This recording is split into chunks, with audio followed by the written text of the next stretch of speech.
Hello guys and welcome to the video. So today we're going to finally be playing with Altair.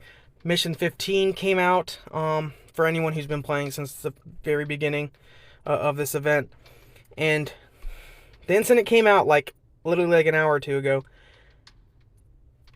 The chat's been getting spammed with, oh, blanket blank just got Altair. This person got Altair. It's finally time to play him. And this video is going to pretty much be for new players specifically. I mean, older players, I guess, like whatever. But I'm sure you can pretty much get out of this what I'm going to get out of this. Or what you can you're pretty much already in understanding. Or English. English is hard. You pretty much understand what I understand, if not more. So, maybe. I'm not going to give myself too much credit. Otherwise, I get a big ego. But for new players, you're probably wondering what to do with him. Is he, worth building? First of all, they give him to you 5-star. Obviously, he's already awakening. They only come in the awakened state. But I do recommend you 6-star him. Do not feed him. This is an LD, first of all. Collab unit. And they give you the artifacts and the runes and everything for him pretty much. They even give you one of the rainbow mons you need to evolve him. I suggest you get that done. But here he is. He's about pretty much maxed out except for skills. I'm not going to skill him up. But I got a reason for that. Unless I don't summon any of the Nat 5 collab monsters by the end of the event, then he'll get skill ups through the event. But let's actually get into his kit, and then we'll talk about a couple scenarios and a special message for new players at the end of it. At the end of this.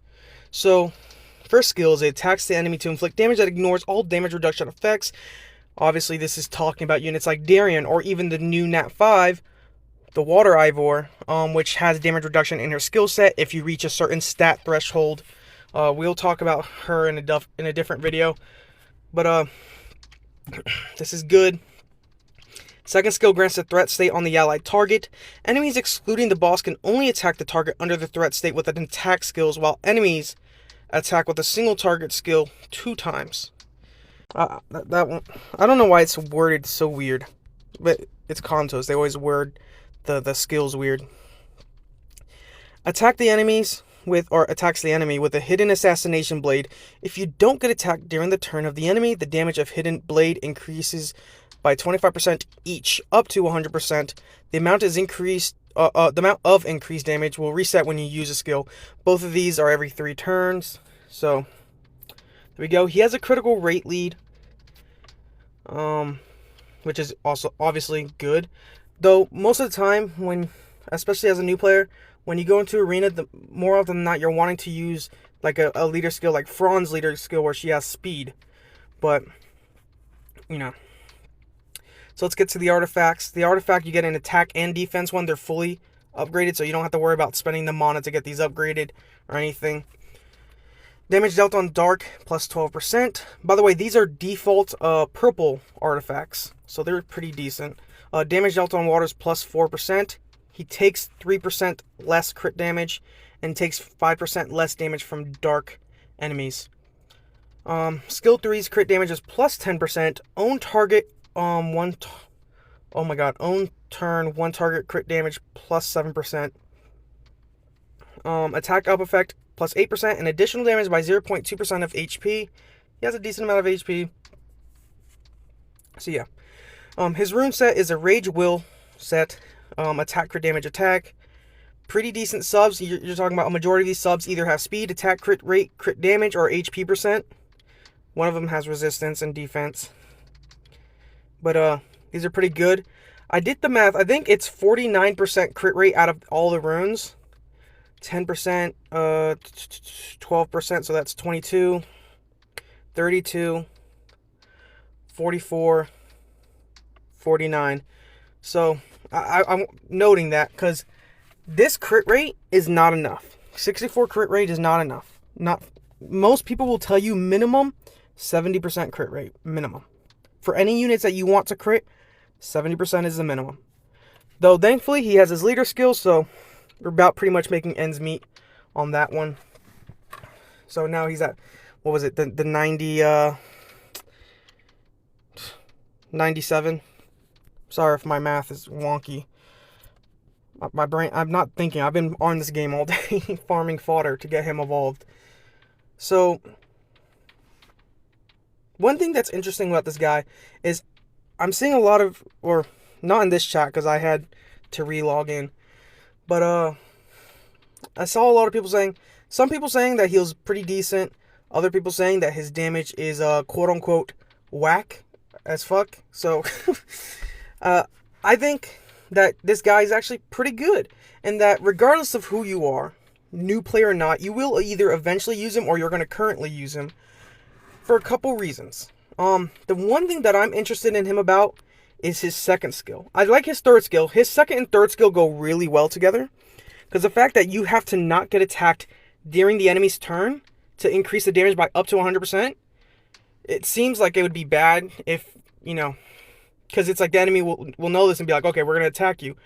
But he has a threat state, so he can put threat on the other ally, which means, again, the enemies are going to be forced to attack that enemy. And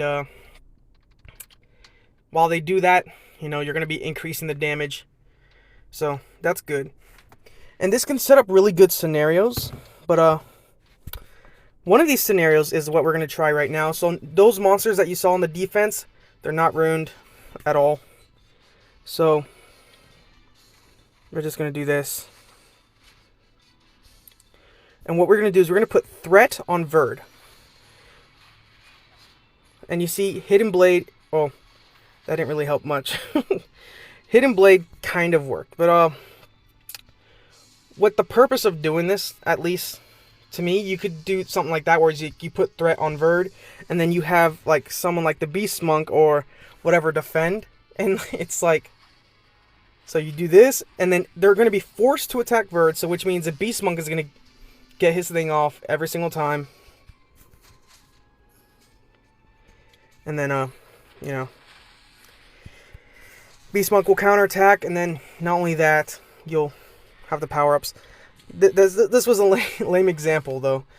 What we need to do, actually, you know what we'll do is, this is a baby account, so don't judge me on the quality of this account, okay? This account is not that old. What we're going to do is, we're just going to throw this on. Let's give him about a little bit more speed. So, more than enough speed.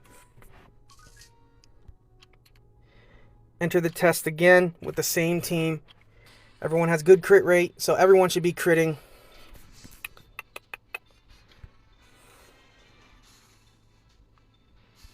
Threat state on him.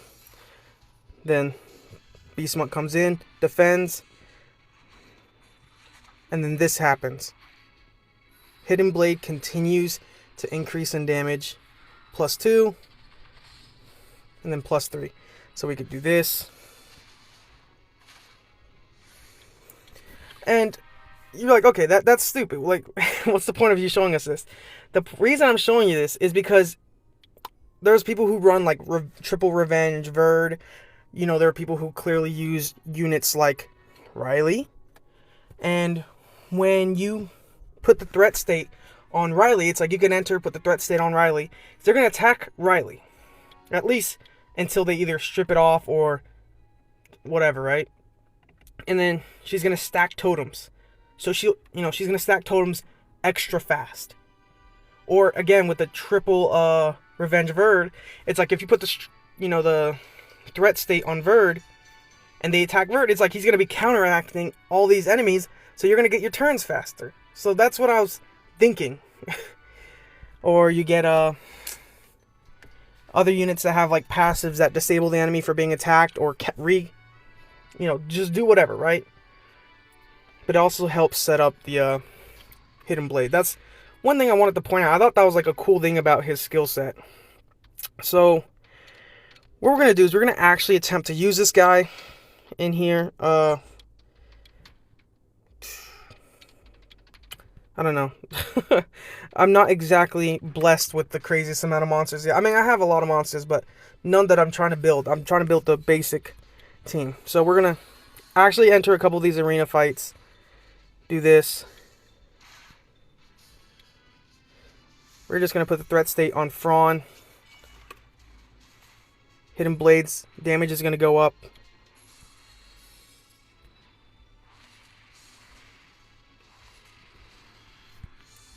Let's see.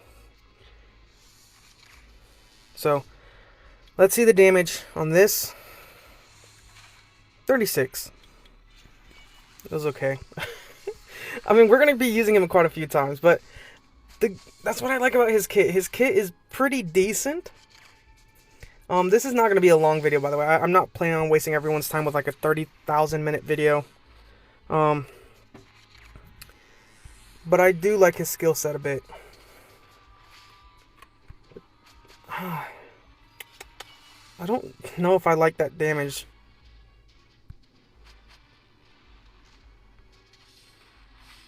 $15K, so the Hypno Meow is just... Gosh, man, he's just tanky. By the way, my vert is like on a 39,000. So he's hitting anywhere between 35K plus. I'm not winning that. We could enter, but I'm not winning. Like, these monsters on terrible runes.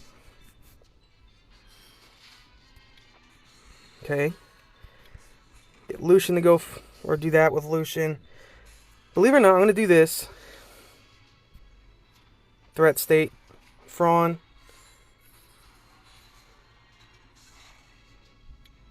Fraun's going to heal herself. Do this.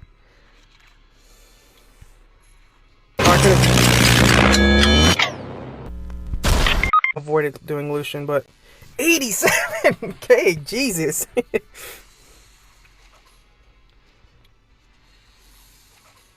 Ooh, this is actually a little bit scary. Okay. We're actually gonna get messed up a little bit. Gosh, that sucks. Oh, we're not winning this one. So, let's get to the next fight. Okay.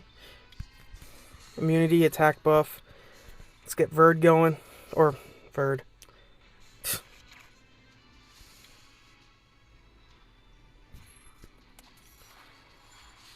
Let's see.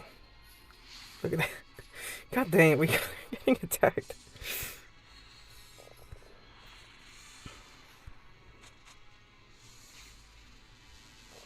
Okay.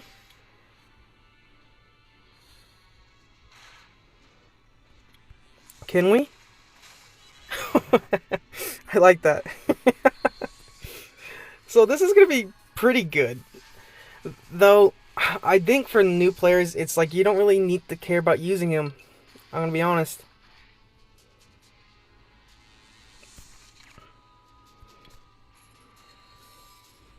Let's get Verd all nice and healthy.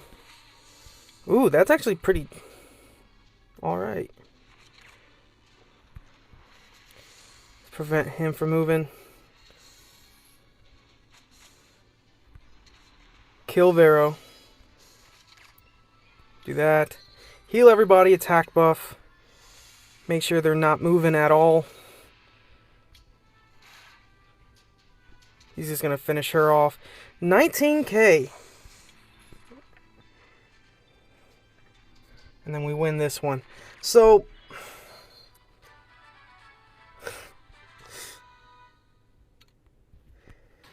So he's doing alright. He's doing alright. We're not going to use him anymore. I just wanted to use him a little bit just to see how he goes. Or he does. One thing I also want to state about this threat state that I like is that you could theoretically, and I know this sounds pointless, what I'm about to say, but where is it? God dang it, stop. So, this is another thing that popped in my head, and I want to try it later on, in like the future, like far future, is you get units like this. So he provokes all enemies with a 70% chance and counteracts every time you receive damage for 3 turns.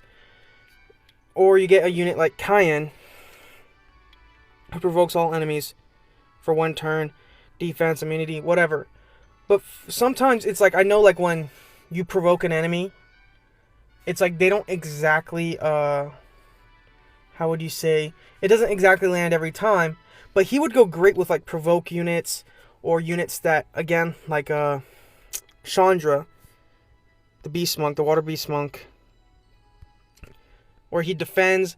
It's like you could set up a couple units like this. Again, what I mentioned with the triple Revenge Verd. It's like you enter like RTA with the triple Revenge Verd, put the threat state on Verd, and it's like you could do that and they'd be forced to attack Verd, and Verd would revenge and bring your guys' attack bar up. Could do it on Riley where they attack Riley and she starts building totems. Because it's like, that's the last thing you want to do in a lot of these fights against like Riley. It's like, the last thing you want her to do is build totems or stack totems. So it's like, that is one thing that I find interesting about the skills. I don't think they're entirely crazy, but they have use.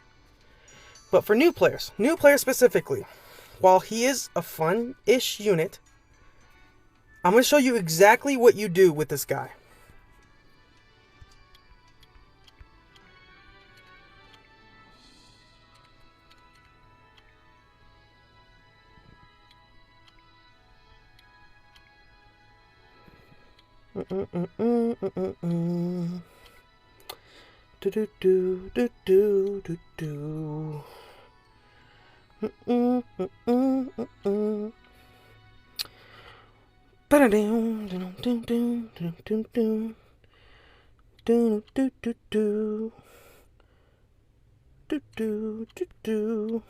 There you go. That's what you do with him.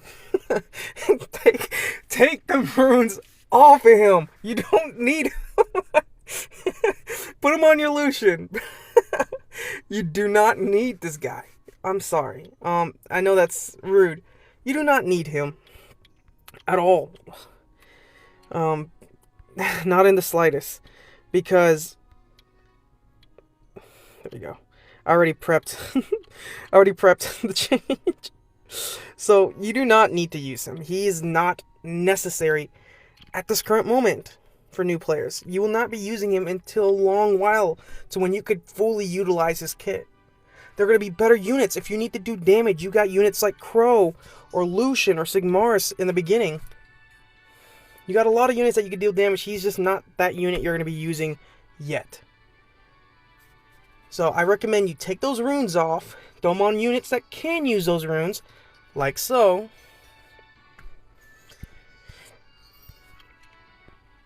And do that, and just, have a good time. I mean, if you want to leave him ruined, leave him ruined. By all means, I didn't farm to fucking win dungeon. I'm literally going to start farming it now. But you do not need to have him up and ready or anything like that. Just take those runes off, put him on Lucian. He's a good unit. I like him. But a majority of people don't need this guy. He's just not that usable. Not at the moment for new players. That's what I'm trying to say. Is new players, you don't need them. So, yeah, that was the video. That's a review. I think he's a good unit. He has potential, tons of potential, in my opinion. I might be against everyone. Everyone might be saying, hey, he's bad. I think he's decent. He just, for new players specifically, you have no use for him. I'll see you guys in the next one. Peace out. Bye.